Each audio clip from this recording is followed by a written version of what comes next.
Kita nyo na po yon. Nakita nyo po ba ang pinaka-basic at pinaka-bold na statement na sinabi ni Atty Kauffman is that if the current president of the Philippines, President Bongbong Marcos, it was very telling. Sinabi niya initially sa interview that the real prosecutor of this case before the ICC, surrendering a former president, a Filipino national, is sitting in his palace, and you're also the right person to file a request that former president and now mayor of Davao City will be brought back to the Philippines. It can be facilitated. It can be done. In fact, yung ginawa ni Senator Amy Marcos should be a basis for you, Mr. President, to act on what seemed to be a request of the majority of the Filipino people. We want President Duterte to be brought back to the Philippines. We want him home. Send him home. I ask you questions, attorney, because the entire Philippines are waiting. Yes. The whole You look world. great, attorney. Yeah. Yes, we are happy to see you again. How is our dear Mayor Duterte? Can we put the microphone? Let's prepare. Wait. Let's put the microphone. Sorry. We've been away. We've been in. Oh, sorry. Yeah, it's okay. Are we okay to stand here? Yeah, here is okay. Dito kayo para hindi agad sa isa. Yeah. Attorney, can you stand here a bit? Di ba ito sa The two mic. It's okay. Here. Suboy, Here a bit. Here a bit. Thank you. That's perfect. Is it okay if they can see your ID or? No problem there. Okay, perfect. They know their name. Can you hear us, guys? Okay, now? Yeah. Horns. Anyway, let's go. Wait, 1 minute. Yeah. How's that? Sorry. Former President Duterte is in good spirits. Thank you, As sir. usual. He's always happy to see his defense team. Yeah. And we're working on this case. Thank you, sir, for that. So, Attorney Kauffman, the ICC is in trouble after the U.S. placed sanction on Chief Prosecutor Karim Khan. He also faces a serious personal allegation. His email and bank account are reportedly blocked. So, our question is, number one, what happens now the case against former President Duterte? And number two, if the Chief Prosecutor can't do his job, who will handle the case? Number three, and how should the Philippine government deal with this, knowing the ICC is being questioned and the US is against it? Well, let's start with the last question. Yeah. I think that the real prosecutor in this case is actually Manila, sitting in his palace. He's the person who threw President Duterte over here to The Hague. He's the person who used the office of the prosecutor as a tool in his political campaign, and it won't work. Now, regarding the sanctions, the US sanctions, these were imposed, I don't think it has anything to do with the Philippines situation. As you may be aware, President Trump is pretty annoyed with the ICC because of the investigation into the so-called Palestine situation.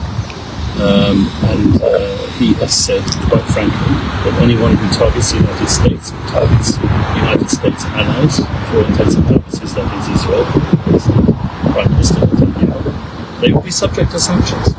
Now, at the present moment in time, these sanctions are only affecting one person in particular. That's the Chief Prosecutor, Karim Khan, who has now suspended himself because of the allegations of sexual misconduct. I'm not going to go into those allegations. It's not my role to pass judgment. But he is being investigated by the United Nations, and the United Nations Office of Internal Oversight Services will come back with their decision on the matter in due course. And then whatever happens to Chief Prosecutor Khan will happen.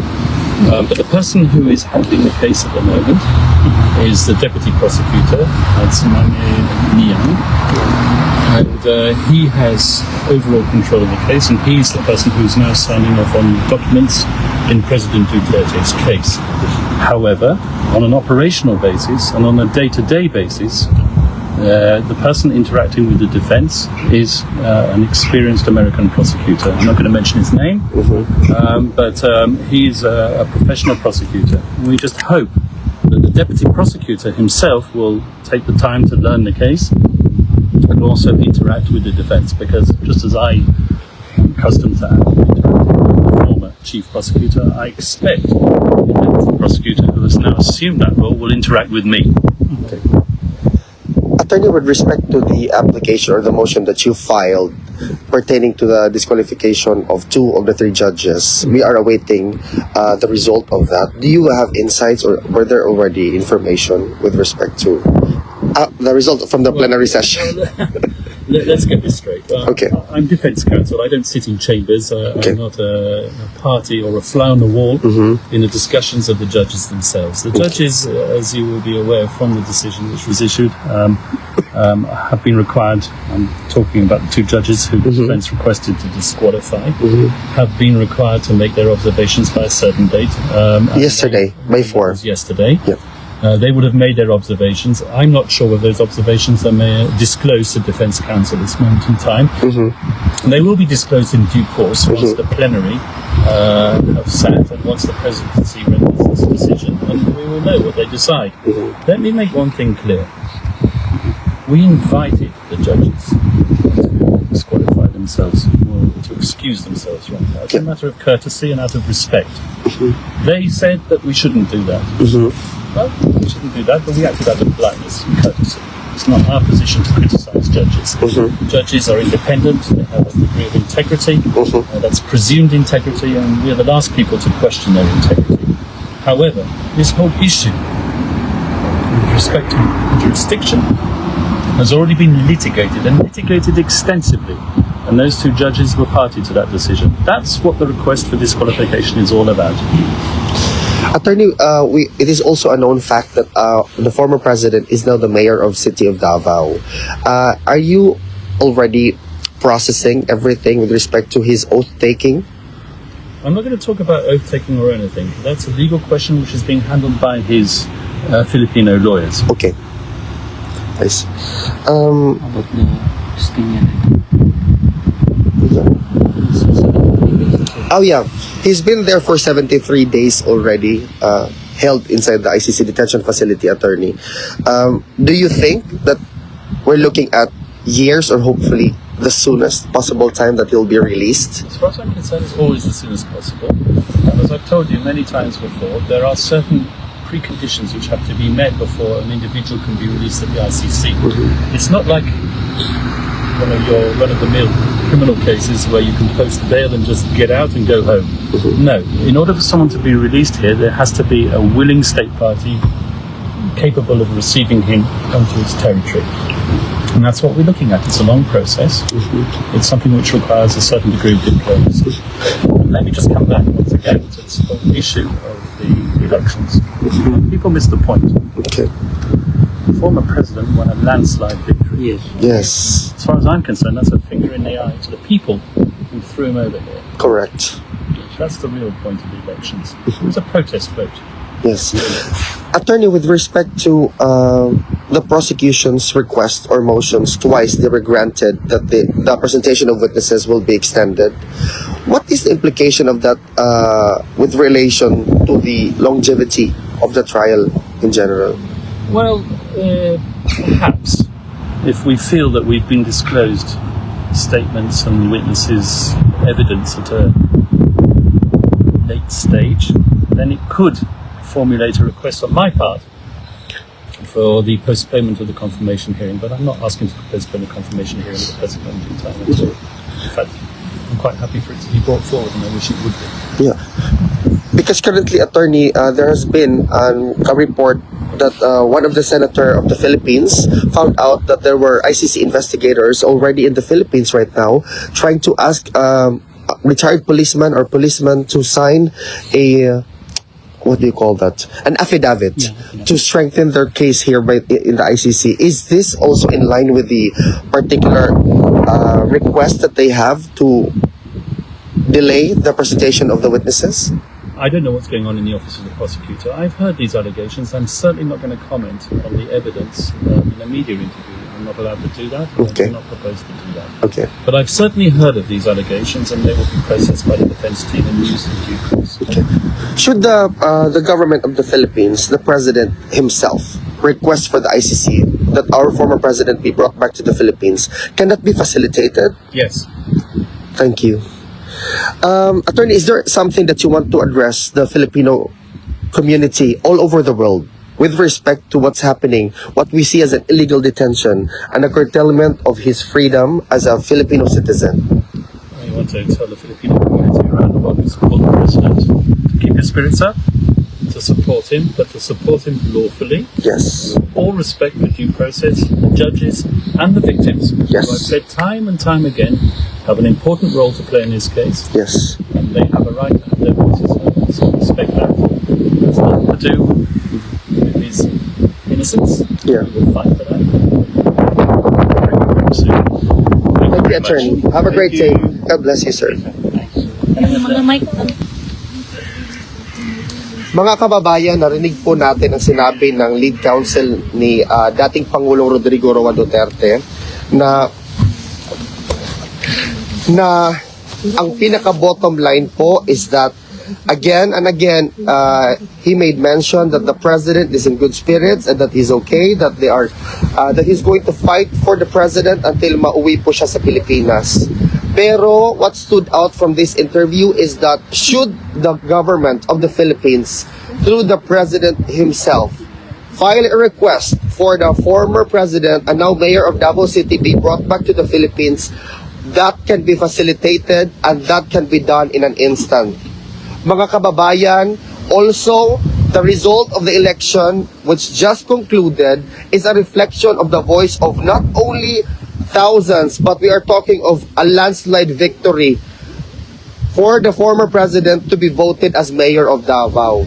Huwag po tayong mawalan ng pag-asa. Huwag po tayong mawalan or mahinaan ng loob sa mga nangyayari, although it is a reality that has been held in detention for already 73 days, and that's a lot telling of the speed of the justice and the speed of the proceedings taking place dito sa ICC. Napaka-importante po na ipagdasal natin si Pangulong Duterte at para po magbigyan po siya ng strengthening his mind to go through this whole proceedings, mga kababayan. At irespeto po natin ang judicial proceedings, irespeto po natin ang opinion ng mga judges, irespeto po natin ang mga nangyayari ngayon kasi this actually involves a lot of elements. Kung i-review niyo po ang interview, malalaman po na actually this can be concluded immediately if the President of the Philippines, President Bongbong Marcos, will ask that he will be brought back to the Philippines. It can be facilitated and you should do this, Mr. President. As a matter of courtesy to a former president, a Filipino citizen who was illegally or viewed by a lot of people taken or brought to the custody of ICC. Yun po ang update ngayon, sir. Thank you, sir. Mabuhay ka. Mabuhay po kayo, sir, hanggang gusto nyo. Ayun po mga kababayan, mga partners, ang update po dito sa Narinig niyo ba? At ito po ang sinasabi ng ating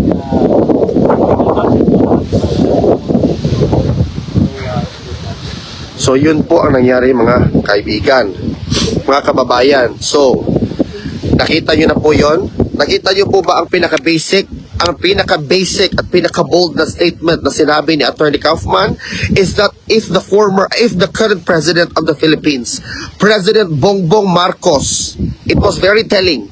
Sinabi niya initially sa interview that the real prosecutor of this case before the ICC, surrendering a former president, a Filipino national, is sitting in his palace, and you're also the right person to file a request that former president and now mayor of Davao City will be brought back to the Philippines. It can be facilitated. It can be done. In fact, yung ginawa ni Senator Amy Marcos should be a basis for you, Mr. President, to act on what seemed to be a request of the majority of the Filipino people. We want President Duterte to be brought back to the Philippines. We want him home. Send him home. Let us not be caught in the entanglement of political theatrics. Gumising po kayo, sir. If you want na ang Pilipino ay how do you say it, will think of you highly, that you sort of become the hero of the day. Kasi to begin with, kayo pala yung perception ng Defense Council is that the real prosecutor is actually in the Philippines inside a palace. What is this? It's very telling. Kung kailan ba tayo mag-akto? He's already 80 years old, my goodness. For God's sake, let us act upon this. And let's open our eyes and mind.